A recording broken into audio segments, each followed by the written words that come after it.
नमस्कार दोस्तों, स्वागत है आपका आपके अपने यूट्यूब चैनल अमन प्रयास सीरीज में। तो जैसा कि फ्रेंड्स, आज है आपका 27 नवंबर और 27 नवंबर को आपका आरआरबी एलपी का एग्ज़ाम था, जो कि सेकेंड शिफ्ट का एग्ज़ाम समाप्त हो गया है। सेकेंड शिफ्ट के एग्ज़ाम में आपके 30 प्लस जो है आपके साइंस, जीके और करंट अफेयर से पूछ जाते हैं।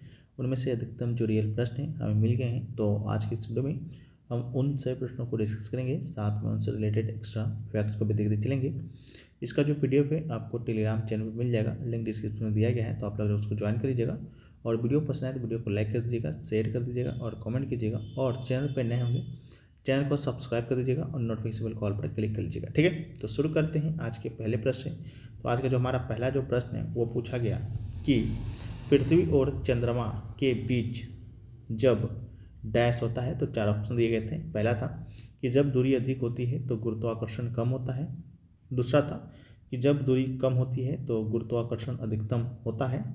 तीसरा था कि जब दूरी अधिकतम होती है तो गुरुत्वाकर्षण अधिक होता है।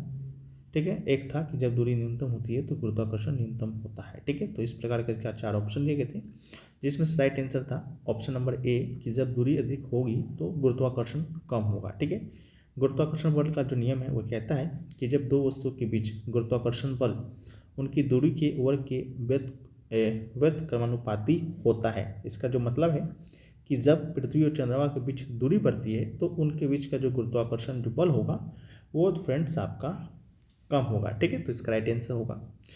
वीडियो में आगे बढ़ते हैं, इससे पहले दोस्तों आपको बताते चलें कि अगर आपका भी जीके में हाथ तंग है तो आपके लिए जो बुक है काफ़ी हेल्पफुल होने वाला है। ठीक है, ये बुक आपका अग्रवाल एग्जाम कार्ड पब्लिकेशन की ओर से जो है आपका लॉन्च किया गया है। ठीक है, इस बुक की सबसे बड़ी जो खास बात है वह है कि यहाँ पर आपको सामान्य ज्ञान के सभी विषयों पर भारत एवं विश्व की महत्वपूर्ण तथ्यों पर घटनाओं का एक रोचक संग्रह मिलेगा। साथ में आपको बताते चलें कि 1800 प्लस जो है टीसीएस पैटर्न पर आधारित अध्यायवार महत्वपूर्ण प्रश्नों का समावेश मिलेगा। ठीक है, भारत की सभी परीक्षाओं के प्रश्नों पर आधारित बिंदु को भी टेबल एवं वन लाइनर्स के द्वारा यहाँ पर समझाया गया है। 81 अध्यायों में विभाजित किया गया इस पुस्तक को। ठीक है, इस पुस्तक का आप यहाँ पर कुछ डेमो भी देख सकते हैं। कुछ इस प्रकार से दोस्तों आपको मिलने वाला है, जहाँ पर आपको इतिहास, कला एवं संस्कृति, भूगोल, राज्य व्यवस्था, इसके अलावा अर्थव्यवस्था, विज्ञान, विविध, ठीक है, यहाँ पर कुछ आपको यहाँ पर पॉइंट्स दिए रहेंगे। इसी प्रकार से आपको सभी टॉपिक वाइज आपको पॉइंट्स देखने को मिलेंगे, चाहे इतिहास से हो, चाहे पॉलिटिक्स से हो, चाहे इकोनॉमिक्स से हो, चाहे कोई और चीज़ से हो। ठीक है, तो आप लोग इस पुस्तक को बाय कर सकते हैं।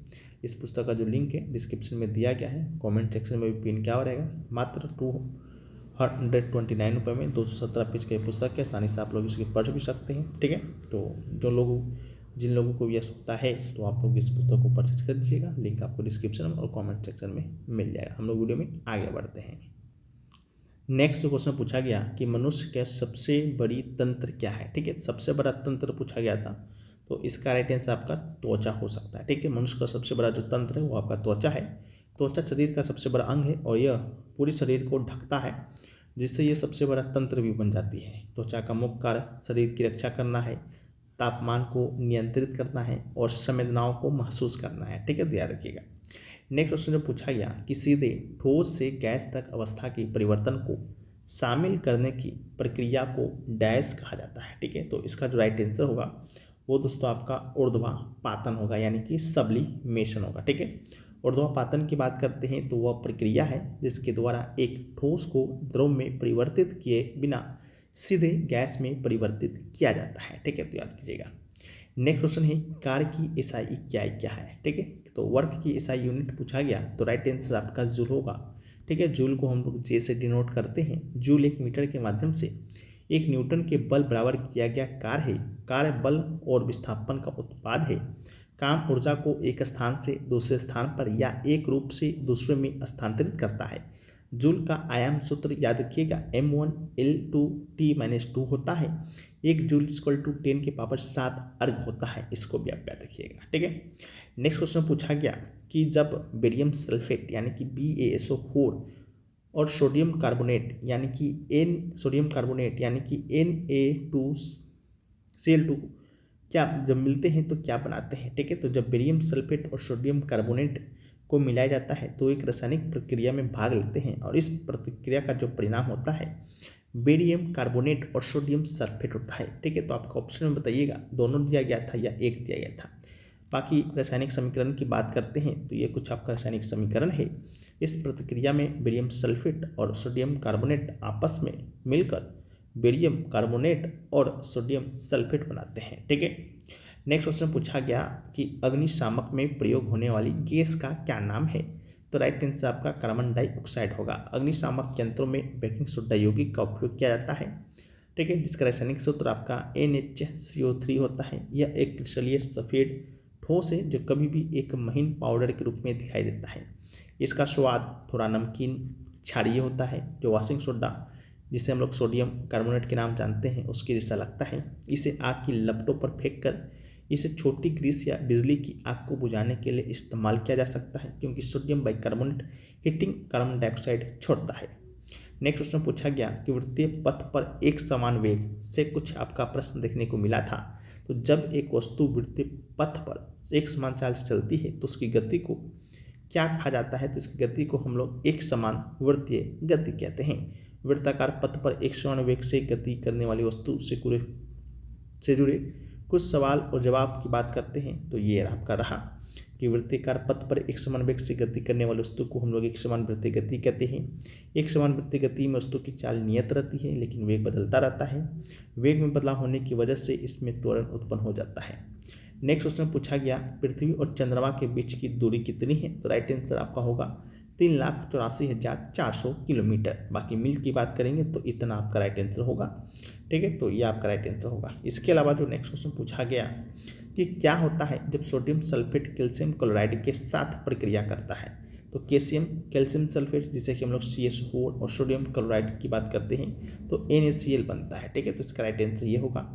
अगला है कि विभज्योतक उत्तक की कोशिकाओं में किसका अभाव होता है। तो इसमें हम लोग रिक्तकाओं का अभाव पाते हैं। ठीक है, तो विभज्योतक उत्तक की कोशिकाओं में घना साइटोप्लाज्म और पतली कोशिका भित्ति होती है।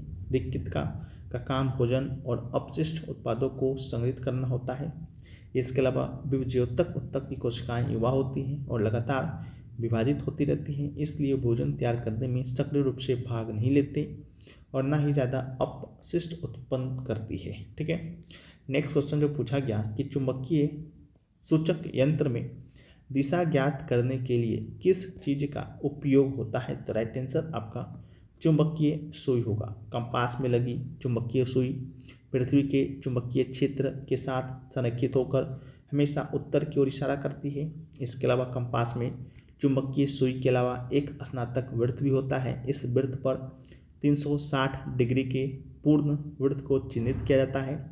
कंपास में सुई के उत्तरी छोर को एक छोटे तीर से चिन्हित किया जाता है। कंपास का इस्तेमाल अग्नि नियंत्रण कार्य में भी किया जाता है। चीन और यूरोप के लोगों ने 1100 के दशक में सबसे पहले कंपास बनाना सीखा था। अगला है कि भारत के किस राज्य की साक्षरता दर सबसे अधिक है। तो राइट आंसर आपका केरल होगा। ठीक है, राज्यों में बात करेंगे तो केरल है। केंद्र शासित प्रदेश में बात करेंगे तो लक्षद्वीप है। ओवरऑल बात करेंगे तो केरल है और सेकेंड स्थान पे आपका लक्षद्वीप है।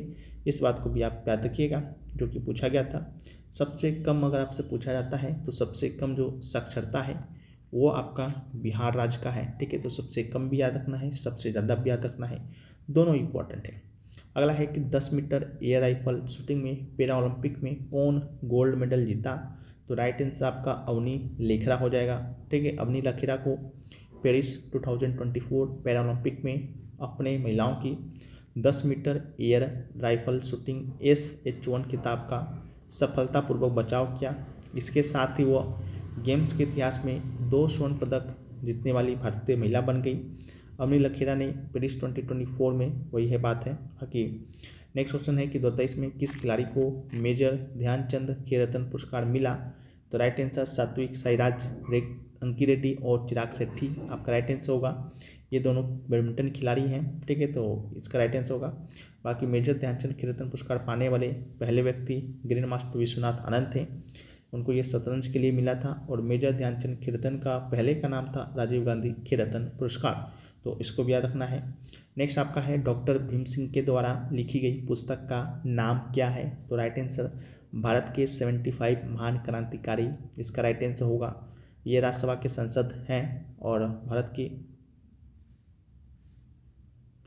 75 महान क्रांतिकारी नामक पुस्तक का विमोचन है जो कि किया है राज्यसभा के उपसभापति हरिवंश राय बच्चन के द्वारा।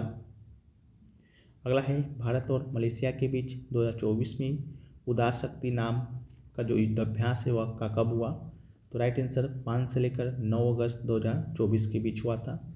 ये एक आपका संयुक्त हवाई अभ्यास है, ठीक है।